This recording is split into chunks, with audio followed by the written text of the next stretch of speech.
And I'm right in thinking you two are the youngest club owners in rugby league.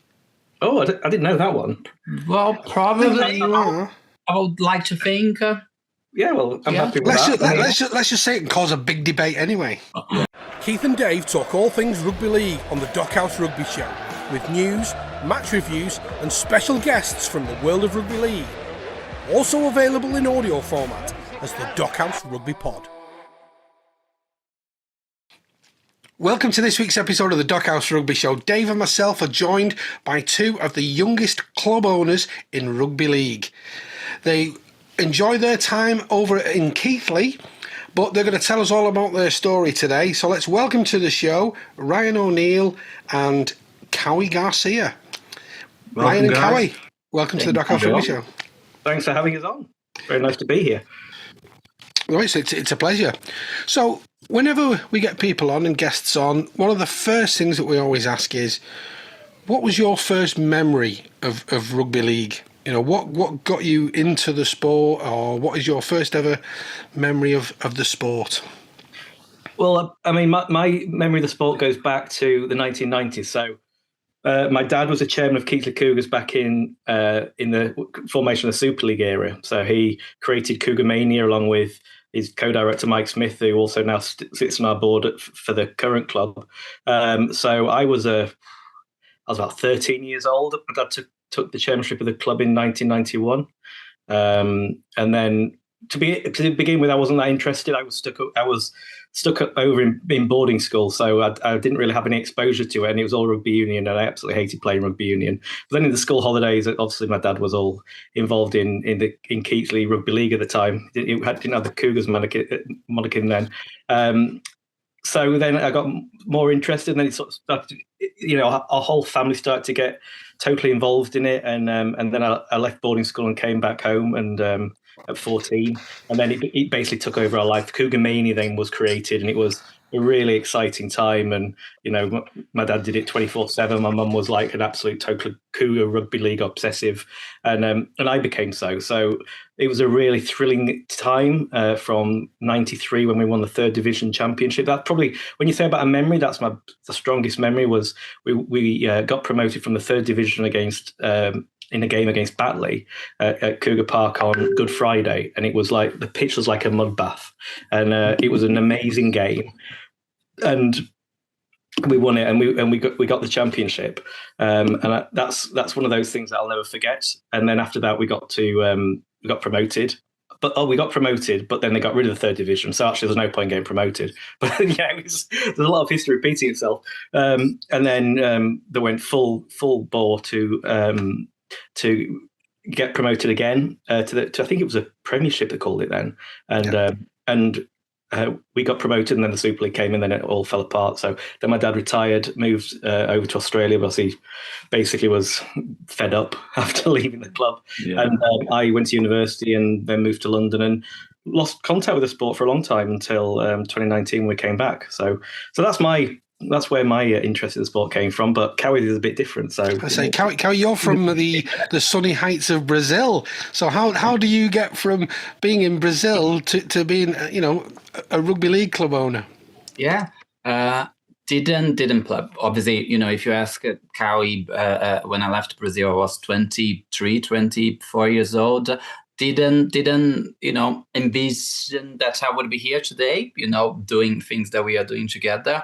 I didn't even hear about rugby, actually. Obviously, I've been married to Ryan for 10 years, and then throughout this past 10 years, obviously, I heard the stories of how successful the club was. Never actually came to the ground during this day, during the 10 years that we've been together, until we got the club. And then the first match that then we held there, it was quite funny because I saw these big blokes, in Brazil, it's football all through and through. So we normally kick the ball. And then I saw these big blokes holding the ball and walking with the ball. I thought, no, there's something wrong here. So I thought it was funny because I thought, no, they don't get it really, because it starts with a kick. So for me, I thought, oh, there you go, funny shaped ball. But very, very easy to understand. I love the sport. The funny thing is, so we talked. I persuaded Kaue that we wanted to take over the club, and he was all supportive. Well, he knew about the excitement of Cougar Mania, but I never actually thought about explaining to him what the sport was. So it was only when we actually came to the ground and he saw the ball, he said, "What a weird shaped ball!" Yeah. And by that point, he was a club owner. I'd never thought to. I just assumed he would know what rugby league was, or even rugby. I mean, he didn't even know about rugby union. So he came along to the first game and was like, "What the hell is this game?" Yeah. So you bought the concept of Cougar Mania first. Yeah. And the funny thing was, because the game itself is so exciting and so easy for anyone to understand, that within 2 games, I probably knew more of the rules than Ryan, actually, that had come back to his mind. And, I understood the logics of it, and how things were being done, that I absolutely love. And, I became converted after, 1 or 2 games. Amazing. Fresh eyes on the sport, so brand new sport. So you thought you were buying a football club up north, and you end up with a rugby club. Yeah.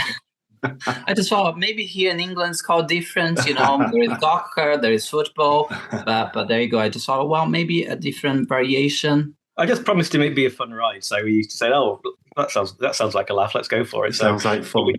Yeah, and oh my god, it's been fun. So where did you guys meet? Was it in London then?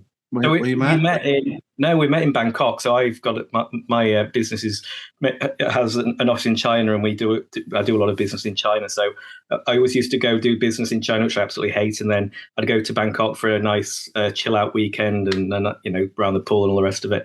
And went to a nightclub with my friend, and there was this odd Brazilian who we started talking to, and then we just kept in contact, and then we had we sort of dated for a while, sort of long distance, and then eventually we were like, right, Kaue, if you're going to come here, you've got to marry me, because you've got to get a passport, otherwise I'm going to have to go to bloody Brazil, which I don't really want to do. So he moved here, and then we got married pretty quickly, so he could get his immigration right, and then to be honest, I never thought I'd be the marrying kind, but I'm glad I did. Let's put it that way.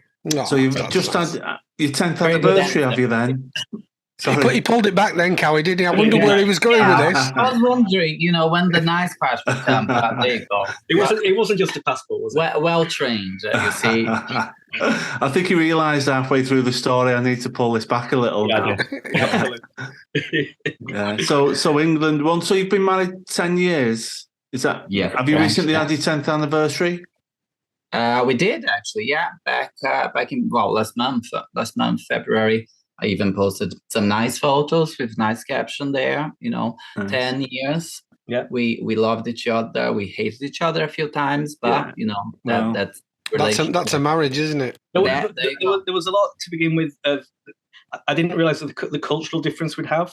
So when Kaue moved to England, we moved in together. It was. For both of us, it was a clash. It took a lot of patience and understanding, because Kaue had from both sides. From both sides, absolutely. I'm the more sort of, I'm British. I'm pretty sort of reserved, and he calls me cold, and he's more like fiery and says it how it is, and more passionate. And to begin with, it was difficult, and then I think we both sort of found that level. And he made me a bit more fiery, and I made him a bit more cold. Yeah. Well, that's a good marriage then. That's a good marriage. Yeah, meet in the middle. The Brazilians are renowned for being fiery anyway, but then you also tell me, Kaue, that you lived in Ireland as well. Wow. So you've got the Irish connection. So you must be like on fire. Off the chart. Well, it was just because I think I left Brazil because I was kind of fed up where I was, kind of have a middle life crisis, really, you could say at 23 years old. But I just didn't know where I was going in terms of what job I wanted. So I actually left Brazil with the intention of becoming a flight attendant, because I loved the traveling, and I thought, okay, the experience here that I need really to seek my CV and to get a job would be, living abroad, because I think, if you don't necessarily have the experience, and I was applying for Middle Eastern really airlines because I wanted to fly with Emirates or Qatar Airways, so I think they would require the experience. So I actually just called a travel agency and I said, where is the cheapest for me to go? I until that point, I haven't even heard about Ireland, really, because for Brazilians, normally you go to America or England or Australia. So they said, look, you want somewhere nice and cheap, go to Ireland. So there I landed and literally knew no one. And I already knew English, obviously, I had studied before. So it was just adjusting to life. I left Brazil with 30 degrees, super hot summer, and then I landed in Ireland. It was 2 degrees. There was a shock. I thought, what am I doing here? I didn't even search. Obviously, I didn't consider that the weather would be swapped, really. North Hemisphere, it's totally the opposite. So I thought, didn't check that. But kind of just led me to where I am today. I started traveling then, lived basically a year in Ireland, then moved to Thailand because I wanted to do some countries in Asia, just kind of touring them.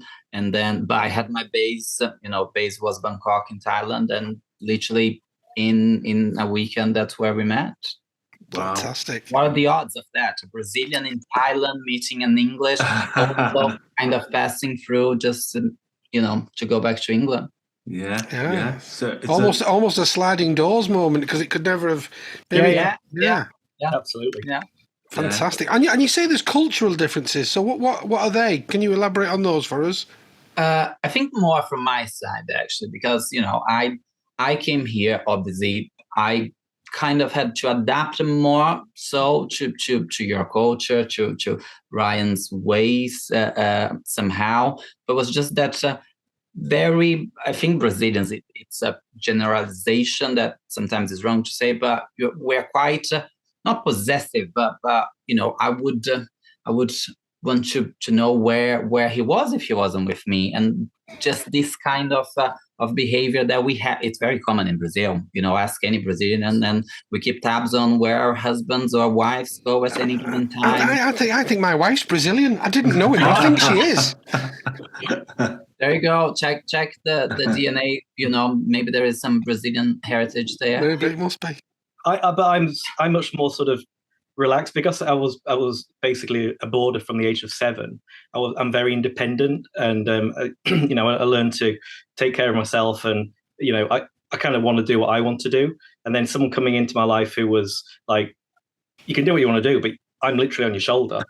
I was a bit like, this is, and I was 33 at the time. Yeah. And I was quite established. So when Kaue came in and he was like, why are you going out so much? What's going on here? Why are you spending so much money? Why are you doing this? And I was like, hang on. I mean, I'm 33. I've got my established life here, but I didn't understand that sort of that cultural element in Brazil, which is, that's how Kaue is, would sort of affect my day to day. So it took a while to adjust, but then I actually grew to love that, because we literally spend 24/7. We're never out of each other's company. We work together, so we live together. We do everything together. We're never apart. And once sort of that happened, you realise that actually his care and attention and affection for me is an amazing thing. But it took a while to sort of understand that and embrace it. And as we said before, Kaue also chilled out a bit and wasn't quite 100%. And one of the things that then Ryan, that I adapted, he said, if you trust me, if I go out, perhaps not with you, with friends in an occasion or something, but you have to trust me fundamentally. If I go out of the door and you don't trust me, there is no relationship really, because, if I love you, I'm going to respect you. And that's kind of the fear that I had, that I think Brazilians have, like if you go out with friends that perhaps I couldn't go out, I had fear of something happening. So it was just me then leveling down a bit the passionate in me, the possessiveness, but it was literally, I had to tune it down, and Brian probably had to increase a bit of his, possessiveness in a way. But it sounds like you're both from different backgrounds, and I think that's quite normal in any relationship or marriage, that people do come from different backgrounds, even if they live just down the road. Your families have different experiences, and there is a period of adjustment that always is, and it can feel quite unusual. But you make it work, you adjust, you make it work, and you settle into that norm. It becomes a new norm. Yeah, absolutely. That's kind of how I think it happens. Probably took us a year to get to that norm. Yeah. We got there in the end. Yeah, A power struggle. And if that isn't proof of love, you tell me what it is. Then. There's that's it. You're passionate and you're loyal, Kaue. That's all it is. Yeah, there's a structure, isn't there, to groups, new groups that come together. I think, is it storming, norming, forming or something? Have you ever heard of that? No, I can't say that. It's really good, actually, if you look it up. I can't remember exactly how it goes, but when new groups come together, or people, there's a initial period where you want to be accepted, so you work hard to be really nice. And then after a while, you want to find your place in that sort of relationship or that group. So you're jockeying for position subconsciously a lot of the time. You don't know it. So there's a period of storms. It's storming then. Yeah. And once you've worked through that, it's norming, because you've all found your little place and it works, and then it becomes normal. And I hope I've got that route right. I'm sure someone will correct me if I've got it wrong. We can look it up, but it's something along those lines anyway. Psychologist Bruce Tuckman first identified 4 stages of team formation in the mid-60s. These are forming, storming, norming, and performing. So, back onto the rugby then. So your dad, heavily involved in Cougar Mania, and Keighley has come through the mill a bit, like you alluded to earlier, that, you know, they'd won the championship, but there was no third division, and then they get through again, and they come up to the championship again, but then Super League is formed, but they don't quite make the cut because of the grading situation at the time, and that, and it seems that that's coming round again, and, you know, we are going to talk about the IMG situation in a bit, but obviously coming into the club, you know, when you decided to take over, you guys, what was your ethos coming in, and what was the current lay of the ground? What was the situation, and what did you want to bring in with you? It's a bit of a journey, that, really. So when we took the club on, we took it on because we wanted to save it, because it was literally days from closing. The lease would then be taken back by the freeholder.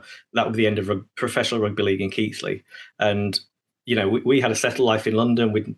I told him stories about Cougar Mania, but it was not something that I never thought about coming back to Keighley, watching a game with him.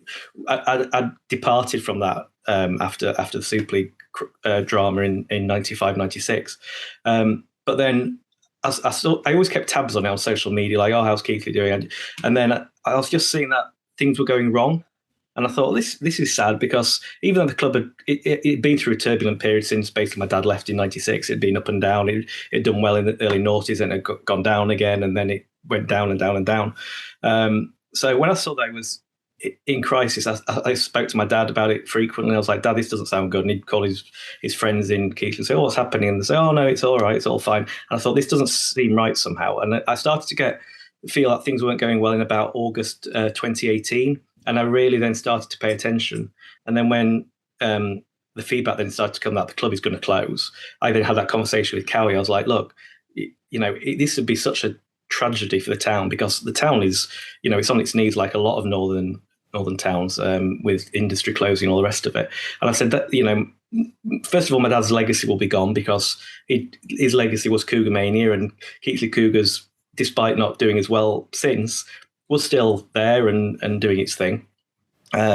So when it got to the point where it was going to close its doors, I said to Kaue, look, let's do it. It's not going to cost us a huge amount of money. Let's save it. We'll come up to the odd games, and we'll have a nice time. It's a bit of a laugh, and, you know, we'll come to see our family in Keighley occasionally. So that's what we decided to do. Save it, right? And then we did the deal. It's a bit of negotiation with the RFL to get the license signed to us and to buy the business from the previous owner, which was quite a difficult negotiation. He obviously wanted a lot of money that he wasn't entitled to, in my opinion. But, you know, the only way to get the club was to actually pay him out, so we did. And then we were told, you get the keys on, say it was the 21st of January 2019. So on the 20th of January, we announced we had all the fans brought together, not the club because we weren't allowed in the club at that point. So we had a meeting at the cricket club, and we all came, and my dad came, and Mike Smith, he's my dad's colleague in Cougar Mania days, joined the board, and we had this great thing saying we've saved the club. All the fans are over the moon. Everyone was there. It was like a party atmosphere. There were loads of people crying, and it was like, wow, what an amazing experience this is. And then we thought, right, tomorrow we'll go and see the club. We'll check everything is all right. We'll go back to London. We'll crack on with our normal lives and just keep tabs on what's going up in Keighley. But it'll be, it's not really something that's going to be a big thing for us to deal with. And so the next day we went down to the club with the keys. We got given the keys, and the place was basically derelict. The bars had been ripped apart.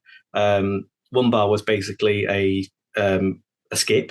It was where all the junk was thrown in. There were bits of wood and God knows what. And I was like, oh, Jesus, bit of work here. And then we're like, how many players are there? And they're like, oh, I think we've got about 12. And the season starts next week. And I'm like, oh, okay, well, we need to get some players.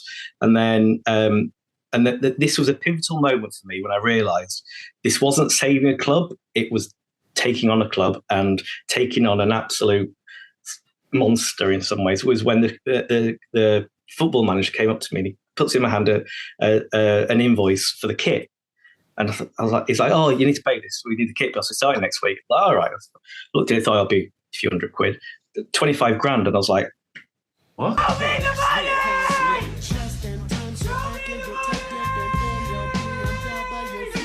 won't swear, but I was like, what? Yeah. You can swear if you want. It's fine.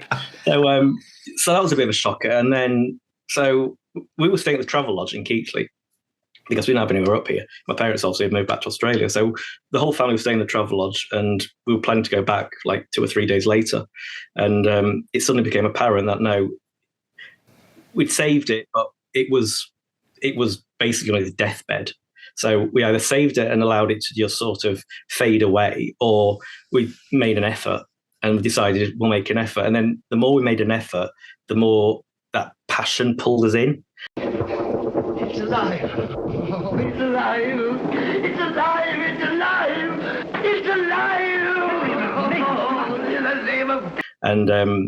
And it just took over us entirely. And it went from saving it to then saying, we've got to do well this season. We've got to get in the playoffs. And it was like, no, next season we've got to get promoted. Next season we've got to get Super League. We've got to get these players. We've got to get these bars right. We've got to build a new stand, And then we our platform is, because we're a gay couple, was like, look, let's make the LGBTQ plus community welcome, because this is Keegan Hurst had come out, I think, in the same year we took over. So there was a bit of a buzz around that.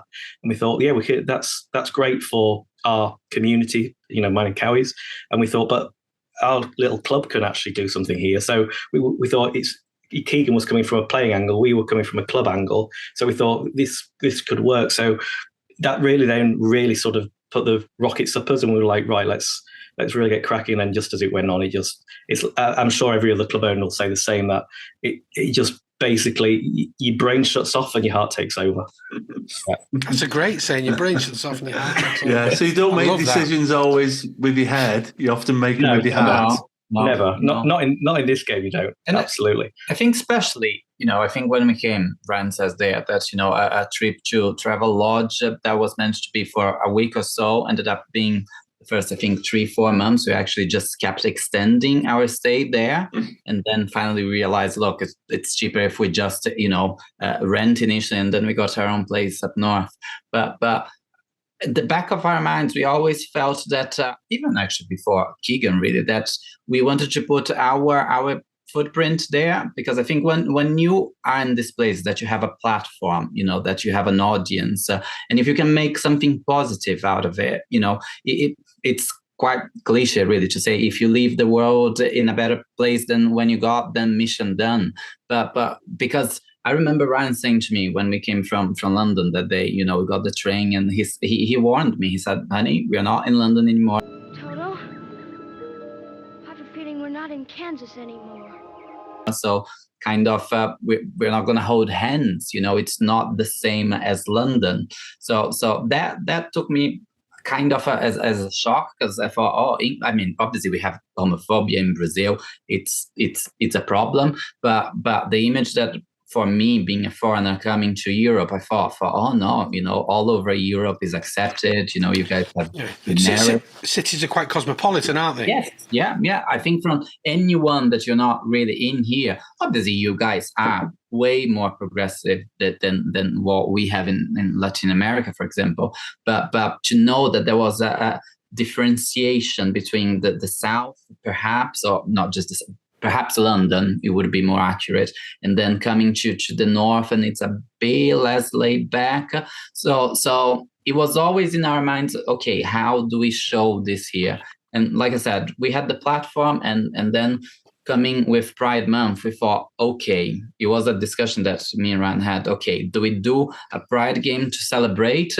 And then we thought, as businessmen, we obviously thought, okay, there's a caveat here that it might turn, people away, people with conceptions and wrong ideas, their own, beliefs or not. We thought, oh, but the crowds might go down. We might not have money at the end of the month. But we both decided saying, look, it's a bet, but if people have problem, it's their problem. That's what we made out of that. And it was actually the busiest crowd because we made it as a party. So that's when kind of you start changing people's conceptions and people's ideas. If you show something that perhaps they have prejudice or any bad feeling towards, if you just kind of educate them in a way that showing, okay, this is a normal day. You have rainbows, flags everywhere. These two guys here are as normal as you, Keith, and David. That there is nothing really here that sets us apart. Really, we just happen to love the same sex. So it was quite good to see that at the end of the day, people actually came to us saying, you know what, I had an idea of what being gay was, and you've changed this after today. And that was rewarding to see, honest to God, people coming to us saying, shaking hands with us and saying, well done, I didn't know what it was, but now I know. And it's normal. I think what Kaue said there was we set out to make it into a party, into a fun experience. I didn't want it to be a whole sort of self-help marching with, making political points and all the rest of it. I think that just turns people off, and it's not something that I particularly like to be involved with. I appreciate people have done in the past because they were fighting against the oppression and everything. Our society, our community now is a lot easier. It's more accepting. But up here in Keighley, a lot of people have never met a gay person. So rather than sort of force it in their face, we just said, actually, come to a great big gay party and you're going to have an absolutely fabulous time. So everyone arrived, everyone was dancing, everyone was drinking. We were giving free rainbow shots out to everybody. And everybody just said, actually, you guys know how to party. And that's what we've done ever since. And that's what we'll keep doing, because it gives that person the opportunity to actually go wake up the next morning and say, God, that was a good day yesterday. And not think, all those bloody puffs marching around with their banners and their placards. That's not something we want to do. I respect the people who've done that in the past because they've got us to where we are now. But now the way to educate and inform is to do it by basically entertainment, and that's how we've done it. And look, it's the best party. So if anybody listen to this podcast, get yourself down to Cougar Pride in June against Whitehaven. Yeah. To be honest, it's a brilliant story. Loved hearing all of that. It sounds as though you've been helping people embrace the differences and changes, and rather than, as you said, you didn't want to sort of push it on people. But if you just bring it to people, you can help educate, help break down barriers, and it's been wonderful to listen to how you've gone about that. And did you ever find it with your family connections, there was a sense of duty in taking the club?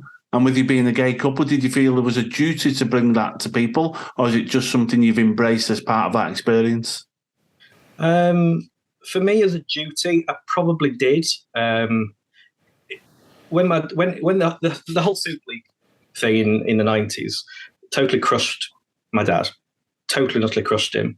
It was the best period of his life when he was chairman of the Cougars. He did a phenomenal job, and to get where he got and to have put everything, his heart and soul and his money and everything into it, and then to have it to be so brutally crushed in the way he was, and then then he retired, and then the club got taken over by a guy who ended up in prison as a drug dealer and all the rest of it. It was a horrible experience he went through, and he moved to Australia for a better life. I understand really personally. I think he moved because he was so hurt with what happened at the Cougars and how it ended, and how Super League stopped everything he'd done. He moved there because he couldn't stay here anymore. He needed to just be in a different headspace.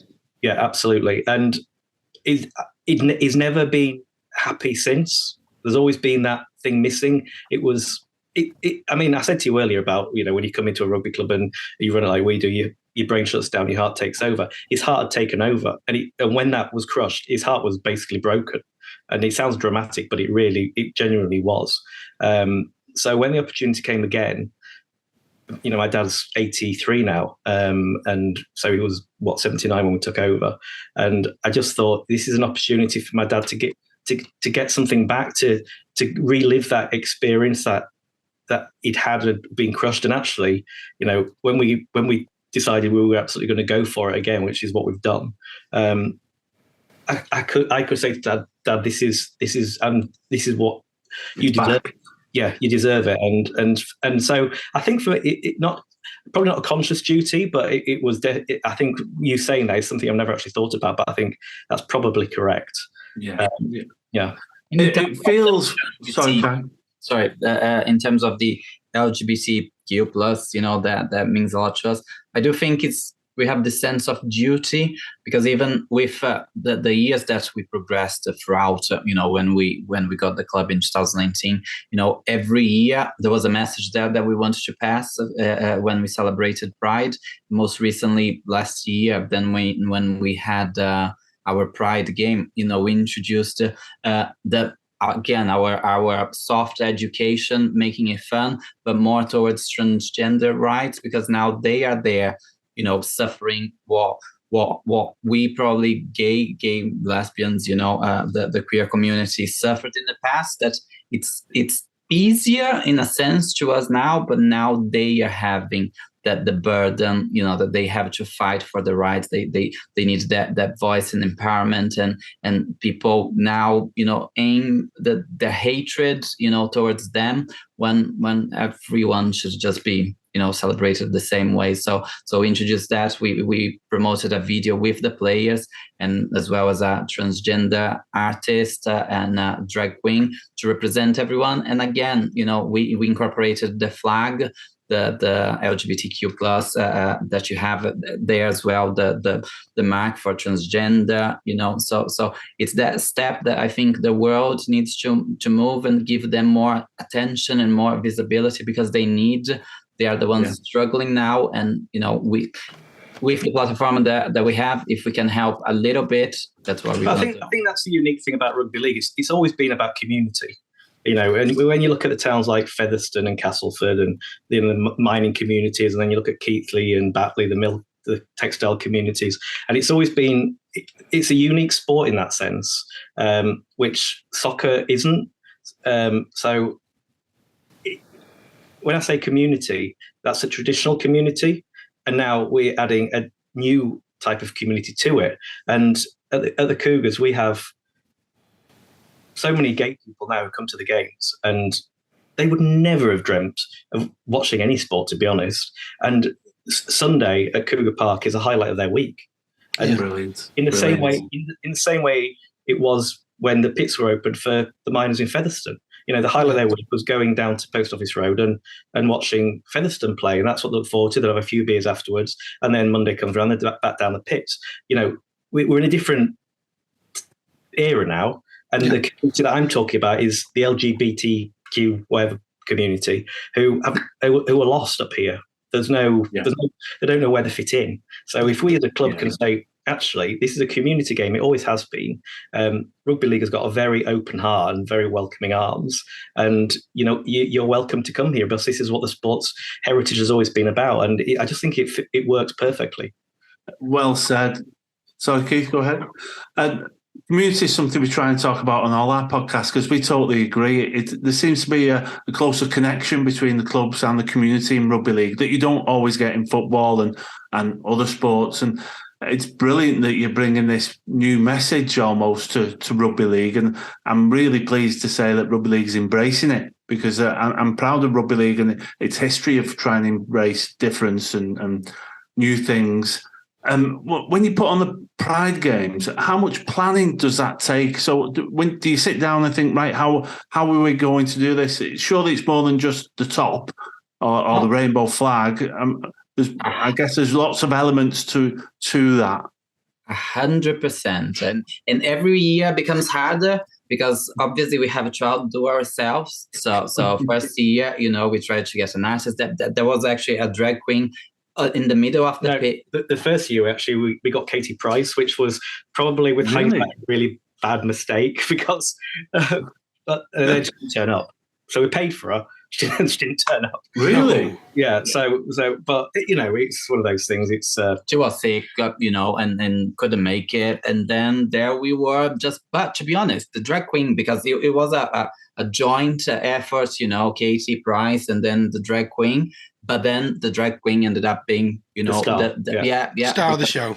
Yes, yeah, and she performed there in the middle of the pitch, at halftime, I think. So it was that massive thing doing the first time ever being a professional sports club holding that game, for the cause. And then following year, we had then to impress and do better. So every year since, we have to think at the beginning of the year, just as we are now, and thinking, what on earth are we going to have to do this year to outdo the previous drag queen and video with players and transgender. So we're already in the brain is already in the work, thinking what's next. So it's ticking. Your brains are already ticking of new ideas of how to help everyone embrace it and build it up bigger and bigger. Sounds like great fun. I can't wait to get down and watch a game. Keith, I was there last year.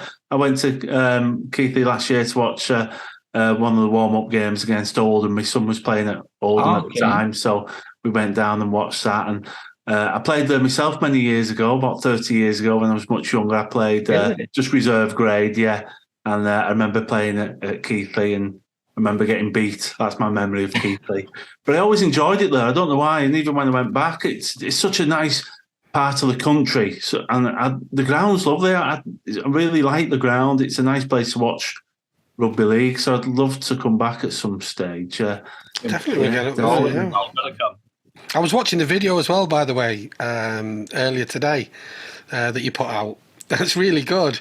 Yeah, with the players. Yeah, with the players. Yeah. Oh, it was fun. It involved a bit of alcohol, because I caught them kind of off guard, but I said, I need you to dance. I said, you just have to dance. Just, let's put some music and just dance for me. But they had literally just finished the match. They were like, oh, okay. But it was a bit stiff to begin with. But then I noticed, I was like, okay, what we're missing here is alcohol. So I got them some Cougar shots. If you come to the ground, you probably have heard of, that's the fun part of it, that we give shots to everyone, get people, in the mood, and then there you go. You have some real dancers there. Amazing. Sounds like fun. We'll have to get my wife to drive us then, Keith, when we come, so we can have a drink. I always say, don't come driving because you're going to miss the fun. Yeah, it's a bit far to walk. The Travel Lodge, if it's not gone out of business now, you guys aren't renting it. It might have gone out of business, but if it's still going, we can stay at the Travel Lodge. Yeah. Definitely. 100%. And I was thinking about something that you said earlier there, and you was worried about people getting behind you when all you want to do is save a club, embrace a sport, give it all your heart, and champion your community for the betterment of Keighley and for the betterment of the sport. So that's absolutely fantastic. And like you say, I can't wait to get up there with Dave, and we'll come up and we'll party with you, and we'll get right behind it. Yeah. It really shines through. Your message and what you're trying to bring really shines through just from this chat. So I know I said it before, but I'll say it again. Well done. It's brilliant. The work that you're doing is fantastic. It's great to hear. What about the playing side then? So when you took over you only had 12 players. You had to build a team and then hopefully build a team that could get you out of the league. So how did you go about managing that? Well, to begin with, obviously, it was very difficult. I'd been out there. I'd not really paid much attention to the sport for the last 20 years before I came in. Kaue had no clue whatsoever, even though the ball was not round. Odd-shaped balls. So it was... I mean, we got 12 points deducted to begin with because we started with a fresh company because the previous company obviously had a legacy problem. So we started afresh and we took that 12 points on the chin. So also we're not going to do anything that season. So we added to the squad at that time, but it was a slow start. And the guys who were there, the 12, were incredible. They'd be training in a local park and they had their training kit, and they'd stuck by the club even though the club was basically not working. So when we came in, I think, and took over, and everybody was so buoyant, the fans were so buoyant, everyone was so excited, like, thank God it's being saved.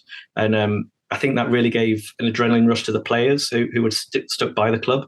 The likes of Jack Miller, who ended up being our captain when we won the championship, and I think it really boosted them. So we actually did pretty well to begin with. And then after that sort of adrenaline rush, we started to lose some games, and we started to get a bit disappointed, but unjustifiably disappointed because we were where we were. We inherited, a very skeleton team, and with minus 12 points, you couldn't get anywhere really. Even by miracle, if you had won all the games, we wouldn't have made it. So that wasn't the year for us. It was a learning curve, perhaps in the best sense. But we were building towards the following year. But then 2020 came, and there you are. I think the pivotal moment for us, really, in terms of the team, was when we signed Jake Webster. That was when I think we realised that we showed our intentions. But as we've talked before, the heart had taken over by then. So it was like, budgets became slightly irrelevant. It was like, oh yeah, let's just win this bloody thing. So I think signing Jake was a big moment for us. He brought a real class to the club and a real confidence. And then obviously it was a roll of the dice for him. He was coming to a club that had done nothing. He just bought into the vision that we shared with him. He came from Bradford after having an amazing career. And obviously that then started other players looking at us thinking, oh, what are these guys up to? Jake's gone there. That's quite good. And obviously Jake's very well connected. And that's when it started. And then we got the likes of Brendan Santi in from Newcastle, who's an exceptional player. And then, things started to pick up. We got a lot more interest. Reese Lovegrove was by then the head coach. He was a rookie. He didn't have a coach before, but he has an amazing vision, and you just have to talk to. I don't know if you guys have spoken to him. I've watched a couple of interviews with Reese, and he's very passionate, and he takes it personally, doesn't he? He's a rugby genius for me. I mean, he really is. I've spoken to lots of coaches, but in the 90s when my dad was there, I've spoken to coaches since, and I've never met one quite like Reese. He breathes rugby. He's like he's a professor for me. He's a professor of rugby and of the kind I've never seen. So, we had the confidence in him. A lot of people were like, oh God, who's this bloke? He's no coaching background. So we did not a lot of flack, but we heard the chirps in our ears of people questioning whether he was the right person to do the job at the time. But we believed in him, and then we basically said to him, Reece, recruit your team. And we didn't give him a budget because I said, I don't personally believe in budgets. I think if you give someone a budget, they're going to spend it, and they'll just fill it with stuff they don't need. So I said, Reece, you don't have a budget. You come to me with every player you want, and we decide each time. But our intention is to support everyone you want. We're not going to be one saying, oh, we don't like that, we don't like that. But obviously we've got to work out how much we can afford to pay them. So that season was very much about, Reece, you've got an open checkbook within reason.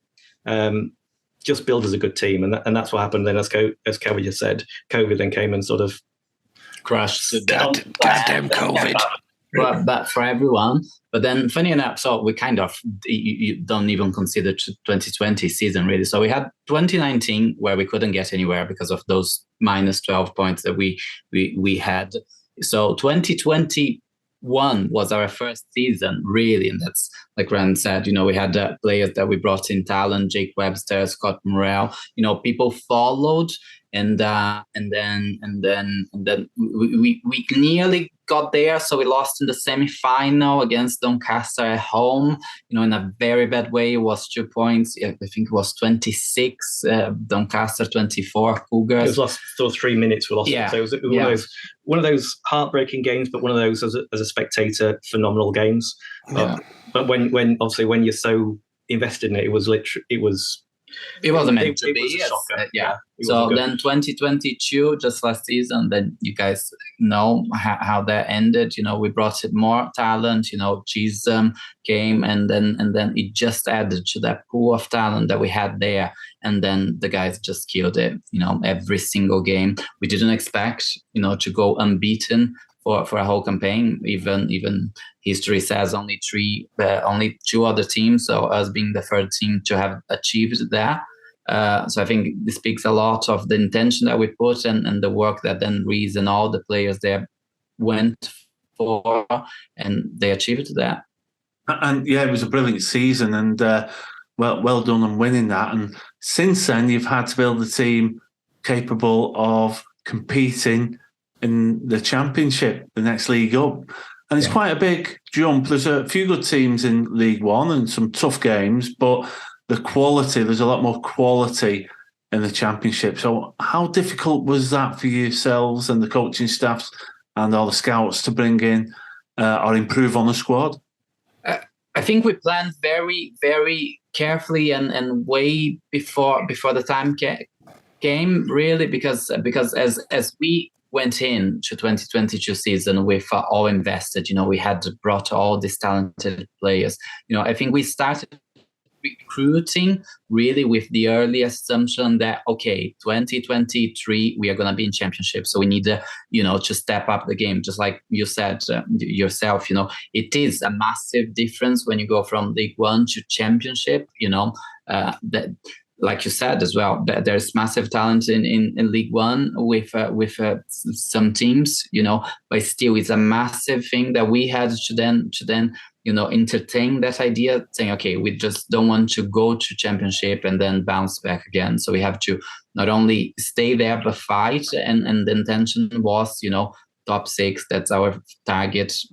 Obviously, we wouldn't make to Super League in the first year, but the intention was there. So we started recruiting really early in the season. And then when the season finished, we had already brought in, signed up 6-7 players. So then it just happened. It was a natural process saying, okay, we need now Championship level players. And it has been really good, actually. It's been a huge learning curve. I mean, I've always heard that this step up is massive, and I was never totally convinced by it. And oh my God, 100%. It's been a baptism of fire. We brought in some great players. Reese has done a great job, but I think just getting that mindset out of League One into the Championship is something that we didn't really understand until we got into it when it started, and it was an unusual close season in that the culture changed somehow. It's not just on the field that it's a much more brutal game. It's much faster and all the rest of it. It's the whole culture of Championship is very different to League One. League One is much more sort of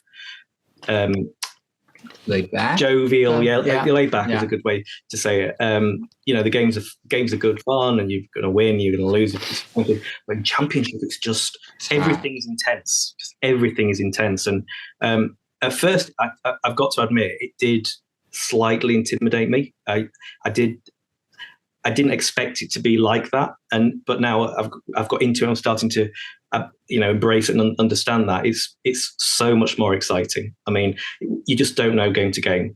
Last season, oh yeah, we're going to play West Wales, we're going to win. We're going to play Cornwall, we're going to win. This season, you can't guarantee anything.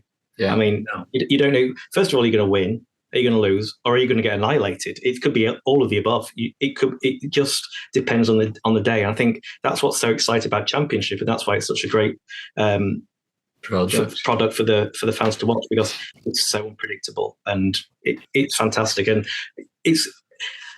it's also for us getting used to losing again, because we went through a whole season of winning.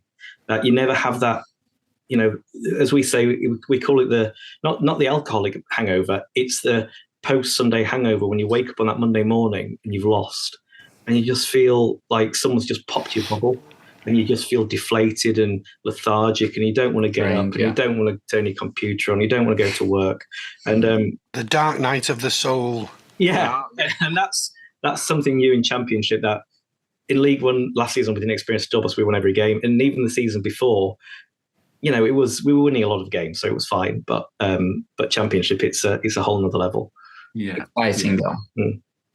Yeah, I suppose you say it's tough on the field because you've got more ability, but everything surrounding that, the clubs are generally larger clubs which have their own aspirations to do really well. So it's I can imagine it is a little bit more intimidating. It's certainly, I've been in and around some of those clubs, and just being around them, it feels more serious, much more determined and more serious. So yeah, I can really see that. And do you think then you go through a period of adjusting to that until you kind of find your feet and it feels more normal? Or do you think you're there already? Are we back to the Storming Norman question, Dave? We might be, yeah, we might be. I'm going to have to post a link to that. The Featherstone game, it was the whole blessing, the storm, and hurricane, typhoon, all of the above. So to have that first game there against the favorites of the season, it was really a brutal awakening for us. That we went in, and to be honest, all betting houses, put us their favorites. Not obviously the first one to win, fourth or fifth. So we came quite confident. And then it just happened. We lost 50-0.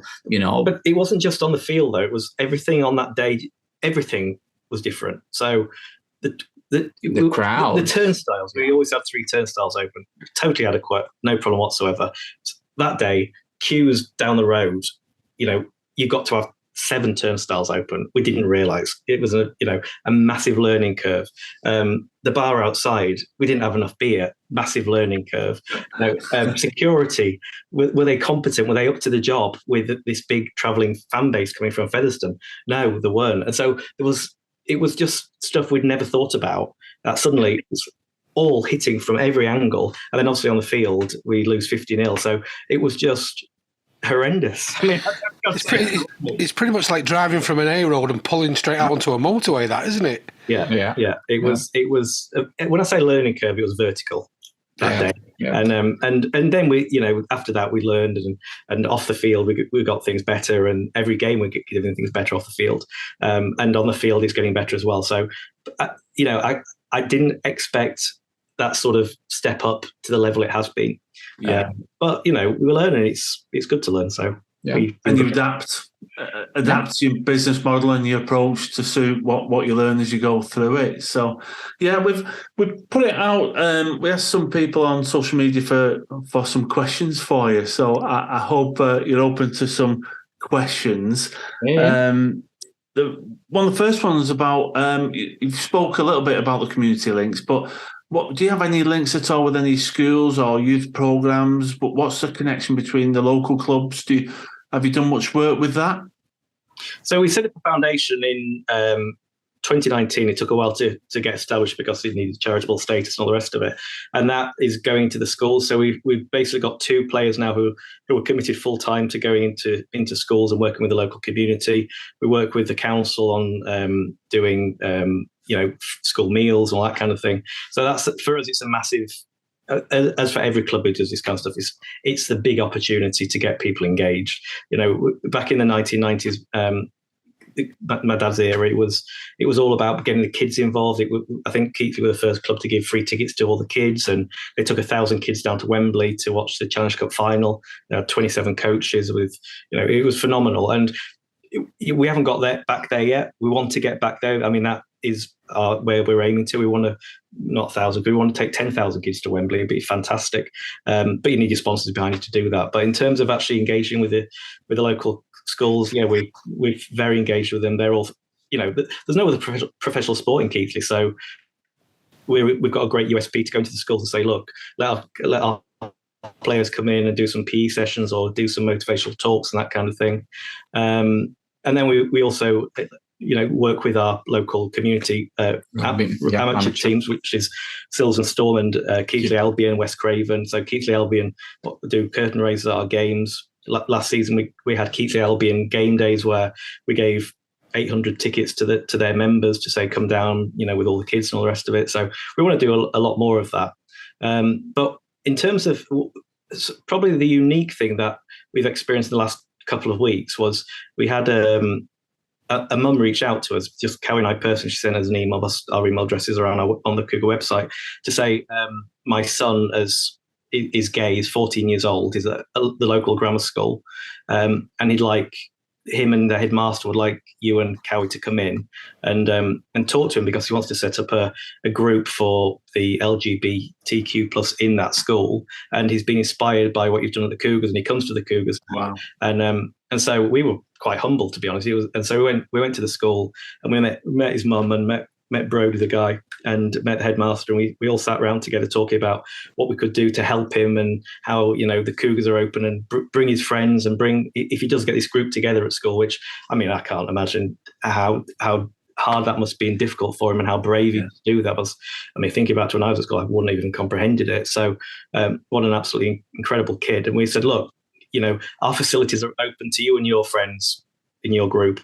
Whenever you want them, you can have movie nights, you can come to games for free, bring your parents for free. We want to do everything we can to help you. And, we said, design yourself a logo for your school LGBTQ plus group, and we're going to put that on our pride kit for free, just so you can go around the school and say, actually, look, this local club, professional sports club who's doing good things on the pitch, and hopefully we're cool in these schools. The club is something that people respect and aspire to come to, and all the rest of it.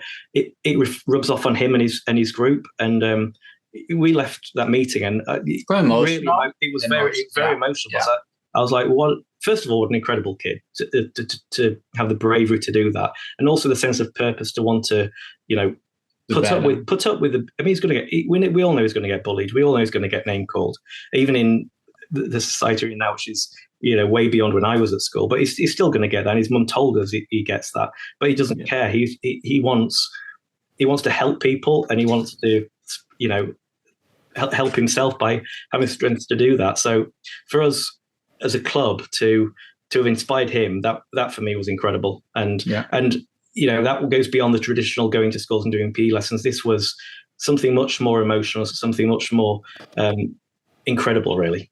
Yeah, very, very inspiring, really. And to help him to have that courage to do that, it must be a nice feeling, really, to be able to support him with that. I think probably for us, it was the proudest moment we've had since taking over the club. We got into the car, and I felt very emotional. I came out when I was 16. I got kicked out from my house. My mom didn't accept. I didn't have a father really present, so I had a stepfather, and the fear of me coming out in the presence of this stepfather, that we were living in his house. So she said, no, I couldn't be gay. And I said, but that's who I am. And she said, no, so you don't live with me. You pick your things and go. And I called my grandma that day, and I said, can I live with you? And she accepted me.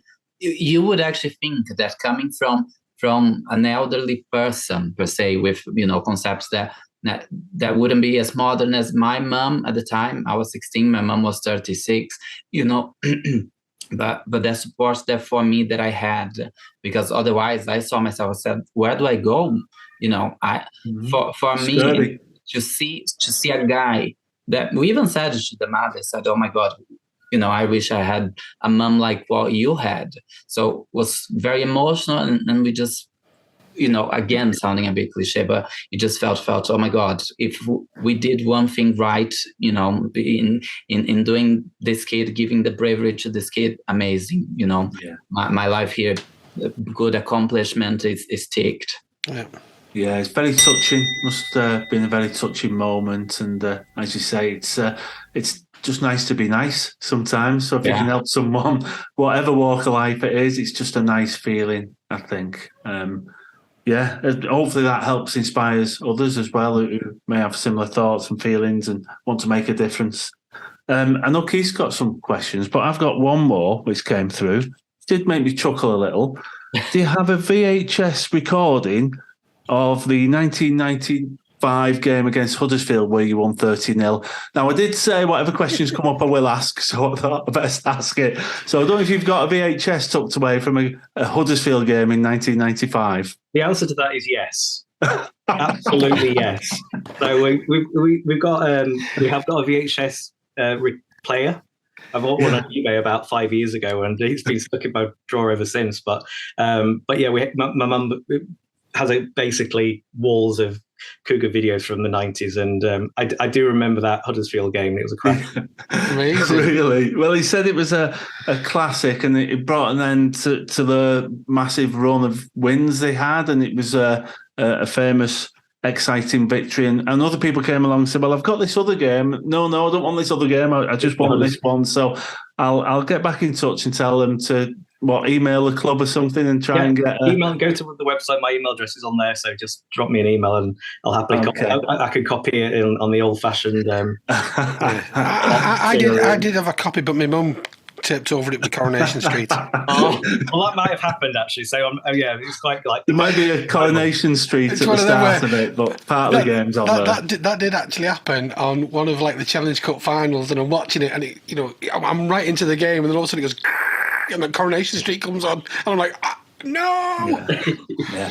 We were on. Keith's an actor. You might have seen him on TV, but we were on telly when we were young. Remember, Keith, when we was on holiday in Spain? There was a program called Wish You Were Here. Oh yeah, with Judith Chalmers and Chris something or other. Anyway, but yeah, Judith Chalmers, and we were in. Our hotel that we were in didn't have a heated pool, so we used to always sneak into the hotel next door. So we and Dave were diving in the pool. Next thing, this camera crew come out. So we're diving in. We just kept doing it till we got. We were only like 15, Dave, weren't we? Yeah. Probably 14, not even that. Yeah. No, 13. Our parents were friends, so we holidayed together when we were younger. And they took the cameras down to the beach afterwards. So we were running after them. Then they were diving in the sea trying to get back on the camera. They had to go down this path. So me and Dave kind of cut across, ran into the sea. So as they set up to do this lovely horizon shot, me and Dave just come out of the water like... That's our claim to fame, you see. Wish you were here. Yeah, you just need those few seconds in front of a camera, and I'm sure you're immortalised. Yeah.